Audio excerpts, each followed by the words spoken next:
తుంపుల్లో wine shop లేదు, wine shop ఇప్పుడు తీసుకొచ్చి బెల్ట్ షాప్, మళ్ళీ బెల్ట్ షాప్ లాగా పెద్ద షాప్ పెట్టారు అక్కడ. ఇది న్యాయమా? అప్పుడు ఇంటింటికి బెల్ట్ షాప్ లేదుగా. ఇది అప్పుడు జగన్ ఉన్నప్పుడు ఏం చేశాడు, ప్రతి ఒక్కరికి న్యాయం చేస్తాను, నా కులం మతం నాకు లేదు కులం అని చెప్పాడు. కులం లేదు, నాకు మతం లేదు అని చెప్పాడు. సర్వే చేయించాడు పొలాలు మొత్తం. ఏంటంటే ఈ ఇల్లు అపోజిషన్ లో మాత్రం రాళ్ల మీద పేర్లు వేపించుకున్నారని ఇది ఒకటి పేరు తెచ్చారు. వేయించడం ఎందుకు మరి, రాళ్ల మీద పేర్లు వేయించుకోవడం ఎందుకు? ఎప్పుడే పిచ్చాడయ్యా, రాళ్ల మీద పేర్లు వేపించడం ఎందుకు మరి అంటున్నా. సరే అదొకటి తప్పు చేశారు ఆయన, ఇంకా అదొకటి తప్పు చేశారు. అది తప్పే, నేను ఖండిస్తున్నా. దాని విషయం కూడా నేను ఖండిస్తున్నా. రాళ్ళ మీద పేర్లు వేసుకోకూడదు. ఇంటింటి బెల్ట్ షాప్ ఏంటి, దీన్ని కూడా విమర్శించాలి. ఇంటింటికి ఉన్నాయా? ఉన్నాయి. ఎన్ని షాపు బెల్ట్ షాపులు ఎన్ని అనుకున్న తుంపుల్లో 5 షాపులు ఉన్నాయి. 5 షాపులు నేను చూపెడతాను, వస్తారా మీరు? చూపెడతాను, వస్తారా? మళ్ళీ అయిపోయి మళ్ళీ తీసుకొచ్చాడు మెయిన్ బెల్ట్ షాప్ ఇక్కడ పెట్టారు. మరి అధికారులు ఏం చేయట్లేదా? మరి ఏం చేస్తారు, ఏం పట్టించుకుంటారు? కొడతారు, చంపేస్తారు అంతే. ఆ విధంగా ఉంది ఆ పరిపాలన. పరిపాలన ఉంది. గతంలో ఎలా ఉంది మరి? గతంలో 100 మార్కులు వేయచ్చు చంద్రబాబు నాయుడు.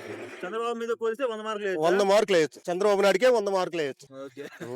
లోకేష్ గారికి 100 మార్కులు వేయచ్చు. అంతే వేయాలి, అంతే. పరిపాలన బాగుంది, 100 మార్కులు వేయచ్చు. అమ్మఒడి డబ్బులు పడ్డాయా? తల్లికి 100 డబ్బులు, తల్లికి 100 డబ్బులు పడ్డాయి. 1500 అని చెప్పి 15,000 చెప్పి 13,000 వేశారు. అప్పుడు జగన్ 15,000 అని చెప్పి 1000 రూపాయలు దొడ్లు కడగటానికి ఎత్తే 1000 రూపాయలు తీసుకుంటే తిట్టారు అందరూ. ఇప్పుడు 2,000 తీసుకున్నారు. ఇప్పుడు తిట్టలేదు, ఎవరు తిట్ల. ఈయన పరిపాలన అందుకే గౌరవమైన పరిపాలన. ఇది గౌరవమైన పరిపాలన.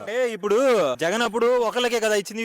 ఎంతమంది ఉంటే అంతమందికి ఇస్తున్నారు. 6 ఉంటే 6కి, 10 మంది ఉంటే 10 మంది కూడా ఇస్తున్నారు కదా. ఎవరికి ఇచ్చారు చెప్పు? మొత్తం చూపెట్టండి, మీరు చూపెట్టండి. న్యూస్ లో చూడట్లా మీరు? మీ ఊర్లోనే చూసుకుందాం. పిల్లలు ఉంటారు కదా, 2-3 పిల్లలు ఉన్న వాళ్ళు, వాళ్ళకి డబ్బులు పడలేదా? అందరూ పడలేదు. అంటే దాంట్లో రూల్స్ రెగ్యులేషన్స్ ఉంటాయి కదా, అవి ఫాలో అయితేనే డబ్బులు పడతాయి. మీరేం చెప్పారు అప్పుడు? మీరు ఇచ్చినప్పుడు ఏం చెప్పారు? అర్హత ఉండా లేపనే గానీ ఎంత మంది పిల్లలు ఉంటే అంతమందికి డబ్బులు వేస్తామన్నారు. వేయాలి కదా. ఏం చదువుతా ఉంటావు? 9th వెళ్ళా. 9th? ఈ సంవత్సరం 9th లేకపోతే 9th ఈ సంవత్సరం. పడ్డాయా డబ్బులు మీకు? పడలేదా?